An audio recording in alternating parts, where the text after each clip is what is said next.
어제는 우리 남성교회에서 주관하여 체육대회를 하였는데 우리 남성 교우들뿐만 아니라 우리 여성들도 또 자녀들도 가족들도 많이 함께 나오셔서 성도의 교제를 나누었습니다. 얼마나 또 아름답고 귀한 모임이었는지요. 또 수고하고 준비해 주신 모든 분들께 감사를 드립니다.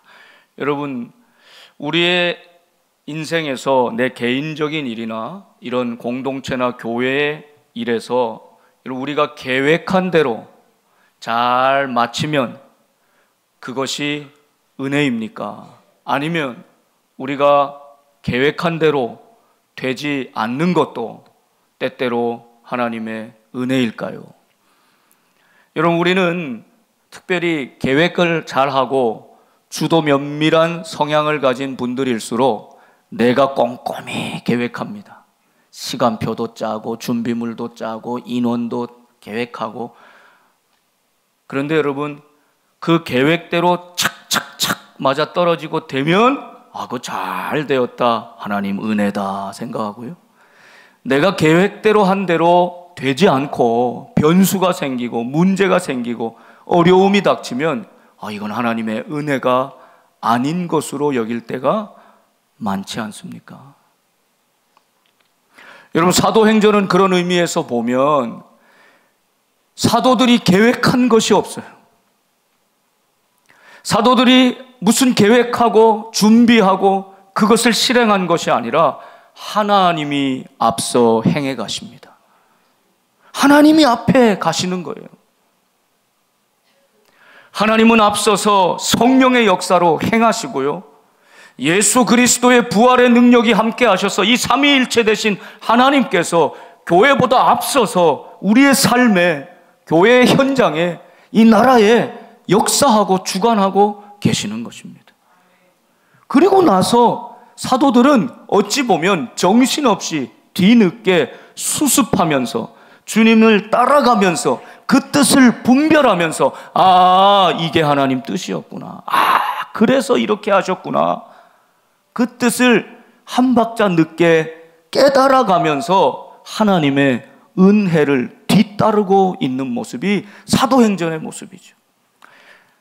사마리아에도 빌립이 가서 복음을 전하니 놀라운 부흥의 역사가 있고 하나님께 돌아오는 역사가 있었습니다. 그러고 나서 예루살렘 교회의 사람들이 파송돼서 그곳에 사마리아 교회를 세워가는 거죠. 교회 이전에 성령의 역사가 있고 세례를 주는 역사가 있고 구원의 역사가 있고 이 생생한 사건이 있고, 그 다음에 그 뒤를 따라가면서 교회가 세워지고 역사가 만들어지는 것을 볼 수 있습니다. 안디옥 교회도 그랬죠.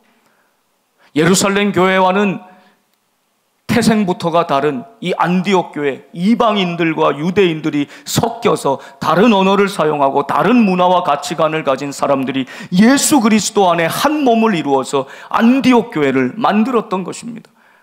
이방인도 복음이 전해지고 하나님 말씀을 받았고 생명 얻는 회개를 하나님이 주셨구나. 성령의 충만한 역사가, 꼭 우리가 경험했던 그 성령 충만한 역사가 이방인에게도 똑같이 임했구나. 깨닫는 그 자리에 놀라운 하나님의 역사가 있고, 그리고 나서 안디옥 교회로 바나바를 파송해서 뒤늦게 확인하고 수습하고 교회를 만들고 양육하고 체계를 세워가는 이런 역사가 사도행전의 역사인 것이죠. 그런데 여러분, 오늘 우리는 어떻습니까? 오늘 우리 교회는 어떻습니까? 너무나 우리가 중심이 되어 계획하고 준비하고 우리의 연약한 모습으로 부족한 지혜로 시대를 분별하고 감히 하나님의 뜻을 다 아는 것처럼 그렇게 착각하면서 때로는 우리가 계획하고 있지 않습니까?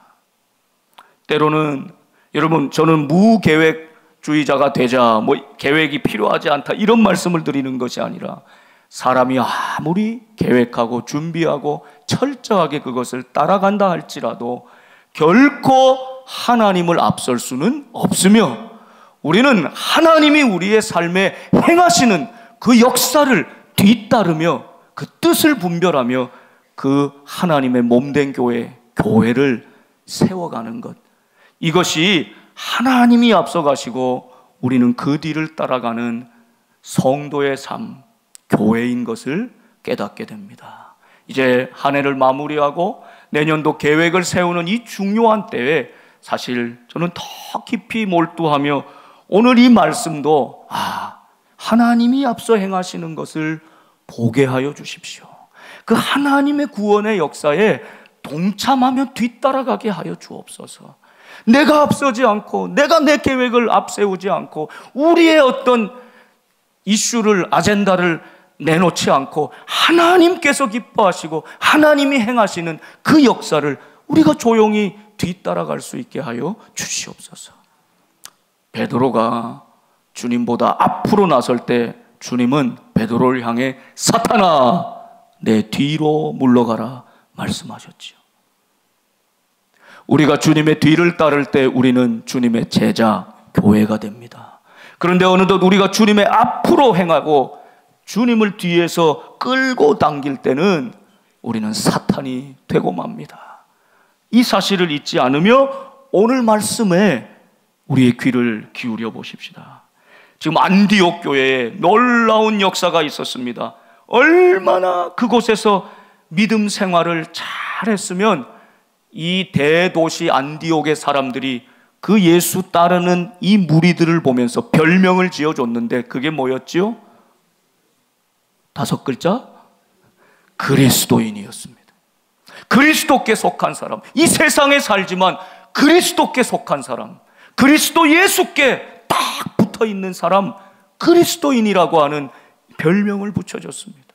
저는 우리 복된 교회가, 사랑하는 성도들이 믿음으로 살아서 우리 주변의 모든 이웃들에게, 친지들에게 세상으로부터 그리스도인이라는 이 거룩한 이름을 축복으로 듣는 우리 복된 성도들이 되기를, 우리 교회가 되기를 간절히 소망합니다. 그런 놀라운 역사가 있을 바로 그때에 우리의 시선을 돌려 예루살렘으로 다시 돌아와 봅시다. 12장의 말씀은 참 흥미진진한 사건이 연속되고 있어요. 너무너무 재미있고 또 우리를 당황하게 하면서도 참 무릎을 치게 만드는 사건의 연속이에요. 그 시작이 그때에, 안디옥에 이런 부흥의 역사가 있을 그때에 예루살렘 모교에 어떤 일이 있었는가? 헤롯 왕이 등장합니다. 헤롯 왕. 이 헤롯 왕은 예수님 당시에 헤롯 대왕의 손주가 되는 헤롯 아그리파 1세라는 사람이에요. 이 사람은 사악하고 악한 사람이었습니다. 자, 그가 손을 들어서 교회 중에 몇 사람을 해하려 합니다. 이 교회를 가만히 두었더니, 이 예수 따르는 무리들을 가만히 두었더니 이게 아주 유대교의 정말 적대적인 불안 요소가 되는 것입니다. 자신의 통치에 불안 요소가 되는 것입니다. 유대인들의 환심을 사고 유대인들이 기쁜 일을 해야 자기의 왕권을 튼튼하게 세울 수 있는 이 헤롯 왕은 그래서 이 교회를 핍박하고자 하는데 가장 좋은 방법이 무엇입니까? 지도자를 치는 것이, 지도자를 공격하는 것입니다. 그래서 요한의 형제 야고보 사도를 칼로 죽였습니다. 참수해버렸습니다. 이 한 절로 이 아름다운 생애를 살았던 야고보 사도는 그 인생이 이 한 절로 끝납니다. 야고보는 참수형을 당하고 죽었습니다. 순교했습니다. 그런데 유대인들은 이 일을 보며 기뻐하였다 말씀하고 있죠. 헤롯 왕은 유대인들이 기뻐하는 모습을 보면서 잘됐다 생각을 하는 것입니다. 여러분, 세상에 사악한 왕과 어리석고 충동적이고 감정적인 대중이 손을 잡을 때 악한 결과를 맺게 되는 것입니다. 교회를 핍박하게 되는 것이죠. 예수님을 잡아 죽이는 때의 모습과 아주 비슷한 유월절에 헤롯 왕이 손을 들어 야고보 사도를 죽이고 베드로를 감옥에 가두고 있는 것입니다. 여러분, 사랑하는 성도들은 이 시대를 이 역사를 하나님이 보여주시는 믿음의 관점으로 분별하며 기도할 수 있어야 합니다. 여러분, 지금 예루살렘 교회에는 또다시 엄청난 위기가 다가왔습니다. 헤롯 대왕과 유대인들이 손을 잡고 꼭 예수님을 죽였던 방식으로 지금 그 뒤를 따르는 야고보 사도를 칼로 죽였습니다. 베드로는 꽉 붙잡아 감옥에 가두고 지금 죽일 날만, 기회만 보고 있는 것이죠. 여러분, 본래 유월절은 참 중요한 이스라엘 유대인들의 절기 아닙니까? 출애굽시켜 주신 역사적인 구원의 사건입니다. 노예로 살던 이스라엘 백성을, 그 부르짖음을 들으시고 하나님께서, 이스라엘 백성은 아무것도 할 수 없을 그때에 하나님께서 친히 행해 주셔서 모든 죽음을 물리치시고 어린 양, 유월절의 어린 양, 그 피 아래에 있는 백성들을 보호하시고 죽음의 사망의 그늘이 넘어가게 하신 사건이 바로 유월절입니다. 예수님이 이 유월절 어린 양으로 오시고 예수님도 그 유월절에 무지한 사람들 앞에서 십자가에 못 박으라는 군중들, 유대인들의 외침 속에서 조용히 당신의 생명을 우리를 위해 내어놓으신 유월절 어린 양이 되시지 않았습니까? 이 영적인 의미가 깊은 유월절, 구원의 절기, 신앙의 절기를 헤롯 왕은 자신의 정치적인 야망을 이루는 정치적 사건으로 변질시킵니다. 여러분, 그때나 지금이나 백성들을 호도하고 선동하는 이 포퓰리즘이 그때도 있다는 것을 알 수 있죠. 헤롯 대왕의 관심은 백성들에게 있는 것이 아닙니다. 유대인들에게 있는 것이 아닙니다. 유대인들이 기뻐하는 일, 환심을 사고 그들을 선동하여서 결국엔 자신의 왕권을 강화하고 이 땅에서 그 왕권을 누리려고 하는 이 생각밖에 없는 것이죠. 헤롯 대왕은 가장 영적인 구원의 절기, 신앙의 절기, 유월절을 이렇게 훼손시키고 있는 것입니다. 그런데 오늘 말씀은 이 유월절의 의미를 다시 회복시키는 사건으로 볼 수 있어야 합니다. 참 놀라운 하나님의 구원의 역사가 다시 회복되고 있는 것이죠. 그 회복의 출발은 이러합니다. 5절 말씀을 같이 읽어보겠습니다. 시작. 이에 베드로는 옥에 갇혔고 교회는 그를 위하여 간절히 하나님께 기도하더라. 아멘. 원래 오늘 설교 제목이 야고보는 죽었고 베드로는 갇혔고 교회는 어떻게 할 것인가, 이게 제목인데요. 너무 길잖아요. 다 쓸 수가 없어서 야고보는 죽었고 베드로는 갇혔을 때 이렇게 잡았어요. 여러분, 지금 예루살렘 초대 교회에 가장 큰 위기가 닥친 것입니다. 엎친 데 덮친 격으로 문제가 또 생기고 있는 것입니다. 야고보는 죽었습니다. 우두머리인 베드로는 옥에 갇혔습니다. 자, 이 어려움과 고난이 다가올 때 교회는 어떻게 할 것인가? 성도는 어떻게 할 것인가? 오늘 분명하게 말씀하십니다. 교회는 그를 위하여 간절히 하나님께 기도하더라. 여러분, 우리의 인생에 고난이 다가오고 알 수 없는 어려움이 다가오고 문제가 닥쳐올 때, 여러분, 바로 그때 유일한 해결책은 너무나 식상하고 진부한 것 같지만 하나님이 우리에게 주신 유일한 방법이 이것이기에 교회는 바로 그때 기도하였다는 것입니다.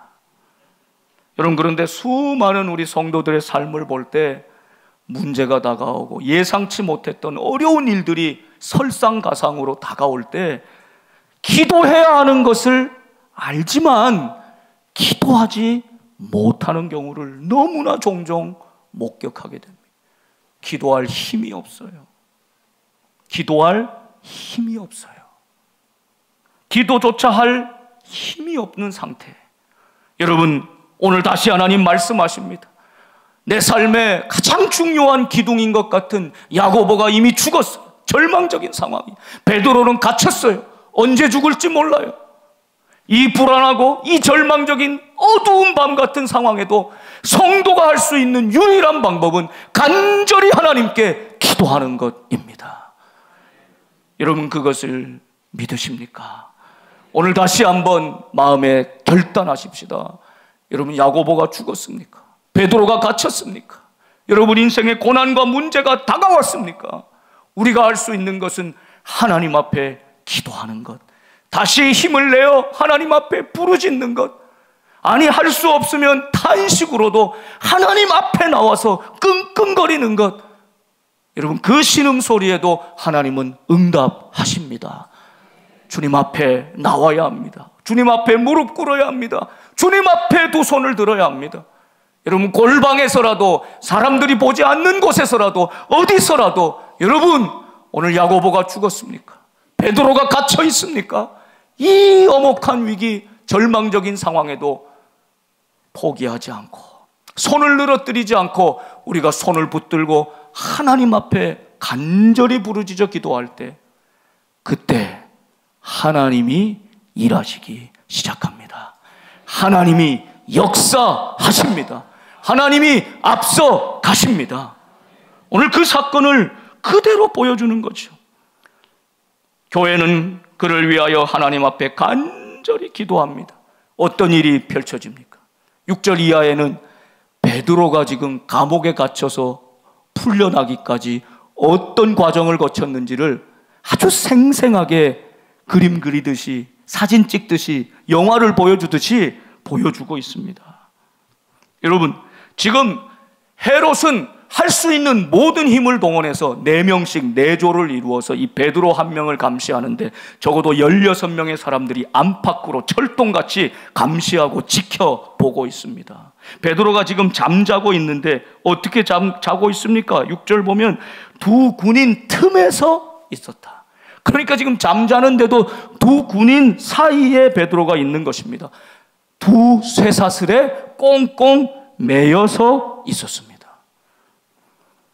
두 쇠사슬에 매어 누워 자고 있는데, 여러분, 사실 이럴 때 잠이 오겠습니까? 여러분, 베드로 같으면 어떻겠습니까? 바깥에는 또 철동같이 파수꾼들이 문 밖에 옥을 지키고 있습니다. 여러분, 우리가 내일 당장 대출 갚아야 되는 날짜가 왔는데 갚을 길이 없어서, 여러분, 그런 상황 가운데 있다. 그날 밤 잠이 옵니까? 이거 어떻게 해야 되나? 어떻게 해야 되나?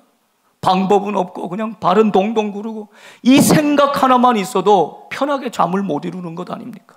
자식 문제 하나만 있어도 편하게 두 다리 뻗고 잠을 못 이루는 것 아닙니까? 그런데 베드로는 지금 오늘 부를지 내일 부를지, 불려가면은 참수형을 당할지 십자가에 매달릴지 사자밥이 될지 알지 못하는 지금 그런 상황 가운데 지금 있다는 것입니다. 그런데 베드로가 어떻게 하고 있었는가? 지금 베드로가 그 두 군인 틈 사이에 두 쇠사슬에 매여 잠을 자고 있는데, 주의 사자가 나타나서 7절에 보시면 베드로의 옆구리를 쳐 깨워서 말합니다. 여러분, 여기서 베드로의 옆구리를 쳤다라고 하는 것은 그냥 우리가 볼 때는 그냥 이렇게 툭 친 것 같은 느낌인데, 이 헬라어 원래 말씀에는 강타했다 이런 뜻이에요. 무슨 뜻일까요? 아마 베드로가 살짝 잠들었거나 자는 척하거나 그냥 염려하면서 몸 뒤척이면서 있었으면, 베드로야, 천사가 와서 베드로야 이래도 벌떡 깼을 거예요. 근데 지금 베드로가 얼마나 깊이 잠들어 있는지 깨워도 안 깨는 거예요. 그래서 아주 강타했다, 그냥 흔들어 깨우면서 세게 때렸다, 이런 뜻을 갖고 있는 거예요. 여러분, 베드로는 지금 어떻게 하고 있었다고요? 깊이 평안함 가운데 잠들어 있었다는 것입니다. 여러분, 베드로의 마음이 어떤지를 짐작할 수 있겠습니까? 여러분, 베드로 앞서 스데반이 어떻게 죽었는지 베드로는 다 보지 않았습니까? 방금 전에 예수님과 함께 따르던 야고보 사도가 어떻게 칼로 죽었는지를 베드로는 다 알고 있지 않습니까? 어찌 보면 이제 내 차례구나. 나 같은 인생, 주님을 배신하고 그 주님의 가슴에 못을 박았던, 십자가를 못을 박았던 사람이 바로 나입니다. 그런데 나 같은 인생을 주님 찾아와 주셔서 사랑한다 하시고 주님의 몸된 양들을 내게 맡겨주시고 지금까지 써주시고 사용해 주시고 이방인 고넬료를 향해서도 복음 전할 수 있는 메신저로 나를 사용해 주시니 주님 너무 감사합니다. 이제 내 차례라도 나는 아무 상관이 없습니다. 주님 부르시면 그 길 가겠습니다. 아마 이런 마음으로 가득하지 않았을까요? 그래서 베드로가 나를 부르든지 말든지 부르시면 가겠습니다. 깊이 평안함 가운데 잠들어 있다는 것입니다. 여러분, 이것은 베드로의 주님을 향한, 하나님을 향한 깊은 신뢰입니다. 그 깊은 신뢰 가운데 세상의 모든 것들을 내려놓은 평안함 가운데 베드로는 감옥에 갇혀서도 내일 죽을지 모르는 운명인데도 지금 평안함 가운데 있었다고 성경은 말씀해 주는 것이죠. 사랑하는 여러분, 우리 주변의 사람들은 그런 문제를 가지고 어떻게 살아? 자식 그렇게 해서 어떻게 살아? 그렇게 질병이 끊이지 않아서 어떻게 살아? 세상 사람들이 나를 보면서 오히려 걱정해 주고 염려해 주는데 저 사람은 어떻게 저렇게 천하태평인가? 아무 문제도 없는 사람인 것처럼, 아무 걱정도 없는 사람인 것처럼, 무슨 걱정 문제는 다 맡겨놓은 사람인 것처럼, 아무 문제가 없는 사람인 것처럼 어떻게 저렇게 고요하게 평온하게 살아갈 수 있을까? 여러분, 감옥에 갇혔던 바울도, 지금 감옥에서 죽을 날을 받아놓고 있는 베드로도 주님이 주시는 은혜와 평강 가운데 살고 있었다는 이 믿음을 바라보면서 오늘 내 인생 가운데 고난이 닥치고 찾아올 때 여러분, 주님의 은혜로 옥에 갇혔지만 평안의 은혜, 안식의 은혜, 위로하시는 주님을 붙잡는 그 주님을 향한 깊은 신뢰가 회복되는 저와 여러분 될 수 있기를 간절히 바랍니다. 베드로에게 이 하늘 평안이 있었다는 것입니다. 그래서 깊이 잠들어 있는 베드로를 그냥 세게 때려갖고 흔들어 깨운 겁니다. 그리고 급히 일어나라 하니 여러분, 놀라운 일이 납니다. 쇠사슬이 그 손에서 벗어지더라. 베드로를 꽁꽁 묶고 있었던 쇠사슬이 풀어지는니다. 여러분, 누가 하신 것입니까? 누가 하신 것입니까? 하나님이 하셨죠. 근데 그 하나님의 역사는 어떻게 시작된 것일까요? 교회가 그를 위하여 간절히 기도하더라. 여러분, 교회 성도들도 베드로 자신도 스스로 묶여있는 쇠사슬을 끊을 수 있는 능력이 없습니다. 아무것도 한 게 없어요. 이 구원의 역사에 베드로가 한 것이 없어요. 베드로는 오히려 정신이 비몽사몽해서 이게 살은 거야, 죽은 거야, 내 몸 안에 있는 거야, 바깥에 있는 거야, 이게 지금 환상이야, 실제야, 이걸 분간하지 못할 정도로 그냥 하나님이 휘몰아치면서 하나님의 역사를 행하고 계시는 거예요. 그 현장 가운데 지금 베드로가 있는 것입니다. 쇠사슬이 그 손에서 벗어지더라. 할렐루야. 그런 은혜가 우리의 삶에 있기를 간절히 바랍니다. 천사가 8절에 계속 말합니다. 띠를 띠고 신을 신으라. 베드로가 그대로 하였습니다. 여러분, 이게 어디서 나오는 사건입니까? 띠를 띠고 신을 신으라. 출애굽할 때, 유월절 역사를 경험하고 출애굽할 때 이스라엘 백성들이 무교병 누룩 넣지 않은 빵을 먹으면서, 쓴 나물을 먹으면서 전쟁에 나가는 사람처럼, 피난길에 오르는 사람처럼 띠를 황급히 메고 신을 신고 길을 나서지 않습니까? 이게 출애굽의 역사이지 않았습니까? 헤롯은 이 유월절의 의미를 훼손시키고 파괴시키고 자신의 정치적 야망을 이룰 수단으로 만들어버렸지만 하나님께서는 바로 이 사건을 통해서 베드로를 구원해내시고 구출해내시는 이 사건을 통해서 오늘 다시 우리에게 말씀해 주시는 것입니다. 내가 너를 구원하리라. 내가 너와 함께하리라. 내가 친히 너희보다 앞서 가리라. 가만히 있어 하나님이 너희에게 행하시는 구원을 보라 말씀하시는 것입니다. 이것이 오늘 베드로에게 나타난 유월절의 역사입니다. 헤롯이 보기에는, 헤롯의 계획으로는 이 유월절이 끝나면 백성들의 소동이 조금 잠잠해질 때 이 베드로를 죽임으로 유대인들의 기쁨과 환희를 얻어내려고 하였지만 하나님께서는 이 일을 통하여 유월절의 진짜 의미를 다시 회복시켜 주시고 구원의 역사를 행해 주시는 것입니다. 베드로가 9절에 보시면 나와 따라갈새 천사가 하는 것이 생시인 줄을 알지 못하고, 이 베드로가 지금 정신이 없다는 거예요. 생시인 줄을 알지 못하고 환상을 보는가 하니라. 마치 고넬료 집으로 가기 전에 보여주셨던 큰 그릇에 담긴 짐승의 이 환상 3번씩이나 보여줬던 그 환상에도 나타난 것처럼 베드로가 마치 이 일이 하나님이 보여준 환상인지 내게 지금 진짜 일어난 일인지를 분간하지 못할 정도로 정신이 없는 상태로 지금 끌려가고 있었다는 뜻입니다. 첫째, 둘째 파수를 지났습니다. 이제 시내를 통한 쇠문에 이르렀습니다. 여러분, 그 문이 꽉 가로막혀 있는 거예요. 그런데 어떤 역사가 일어납니까? 쇠문 앞에 이르니 문이 저절로 열리느니라. 이것도 베드로가 한 게 없어요. 베드로는 이 문을 열 수 있는 능력이 없어요. 열고자 하는 마음도 없었어요. 그런데 쇠사슬이 풀려지는 것처럼 쇠문 앞에 가니 쇠문이 열리는 것입니다. 누가 하신 것입니까? 하나님이 하신 것입니다. 하나님이 행하시는 것이죠. 오늘 하나님이 행하시는 역사를 베드로는 지금 한 발짝 뒤에 가면서 계속 하나님이 이 일도 행하셨네. 하나님이 이렇게도 하셨네. 쇠사슬이 풀어졌네. 쇠문이 열렸네. 여러분, 신앙은 이런 의미에서 철저하게 수동적인 것입니다.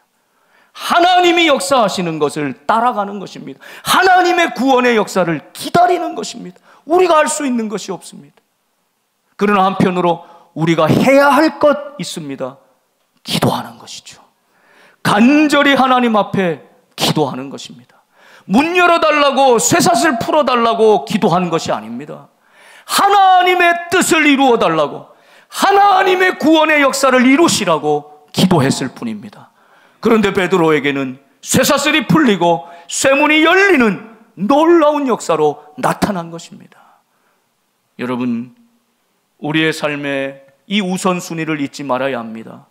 내가 적극적으로 긍정적으로 해야 할 일은 하나님 앞에 기도하는 것이고, 우리가 기도할 때 하나님이 우리를 위하여 싸우시고 하나님이 역사하시고 하나님이 인도하심으로 우리는 그 하나님의 구원의 역사가 내게 이루어지는 것을 기다리며 기대하며 따라가는 믿음의 사람들 되시기를 간절히 바랍니다.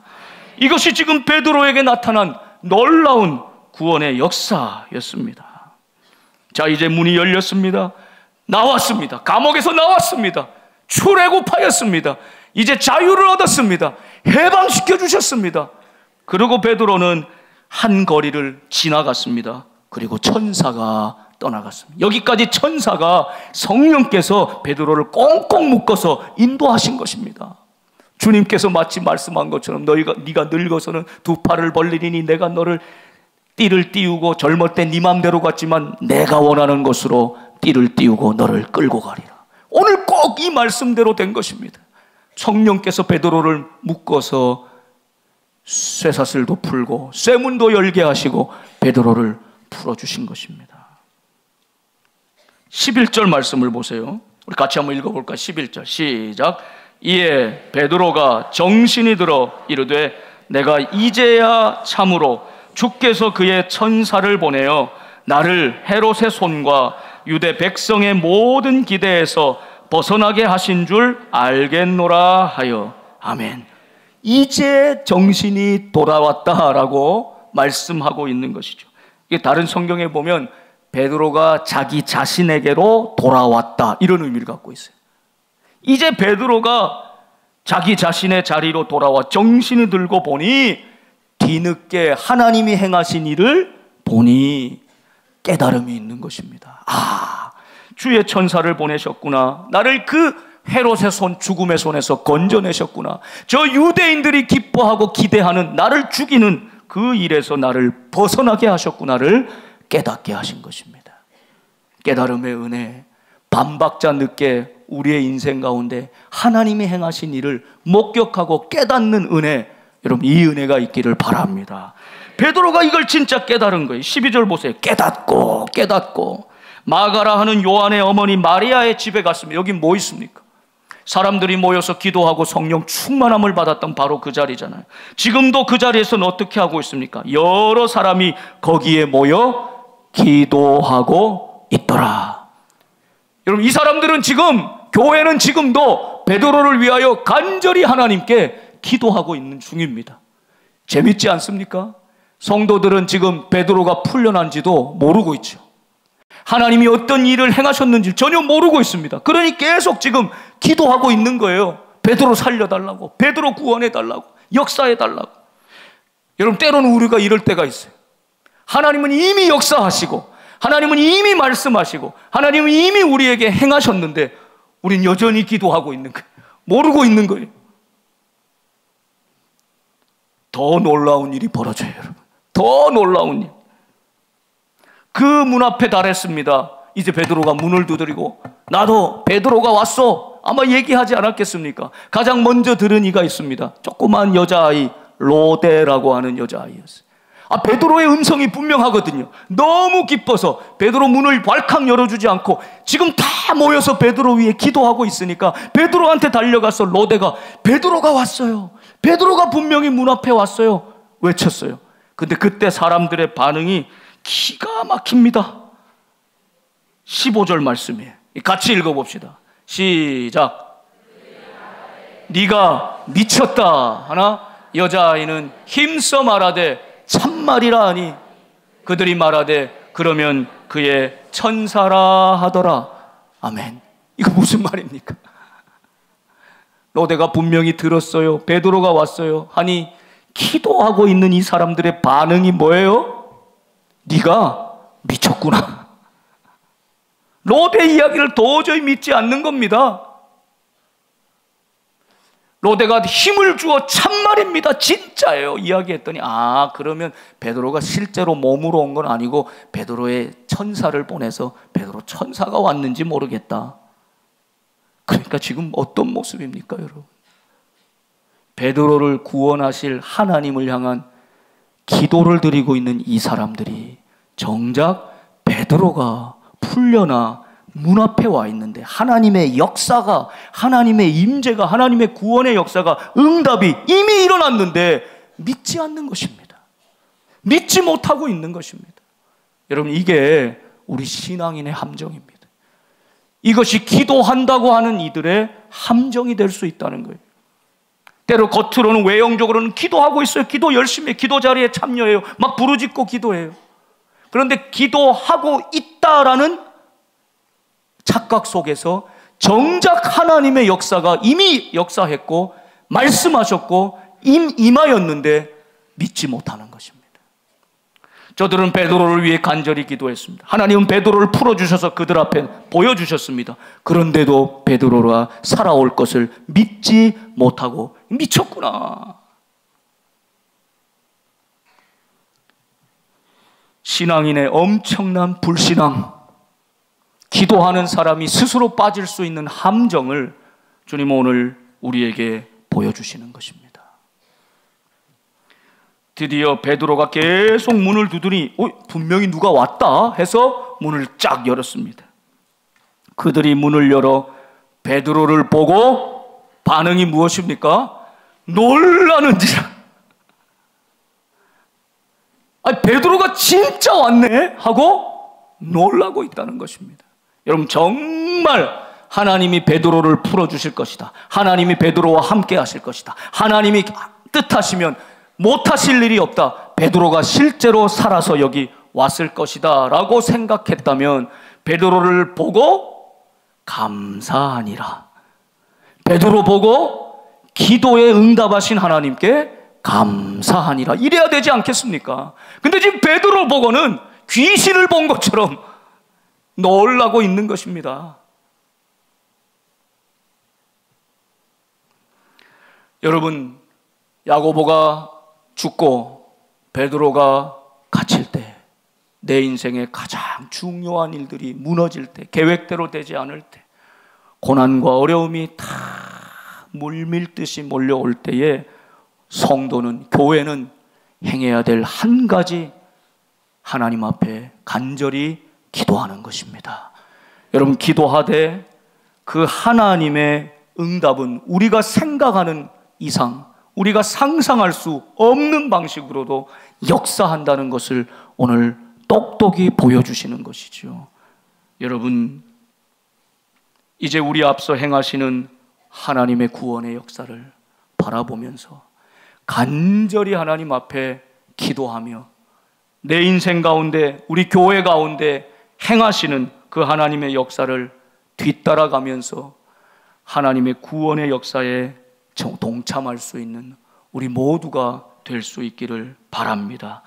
우리는 기도할 때 하나님은 역사하십니다. 우리가 무릎 꿇을 때 하나님은 일하기 시작하십니다.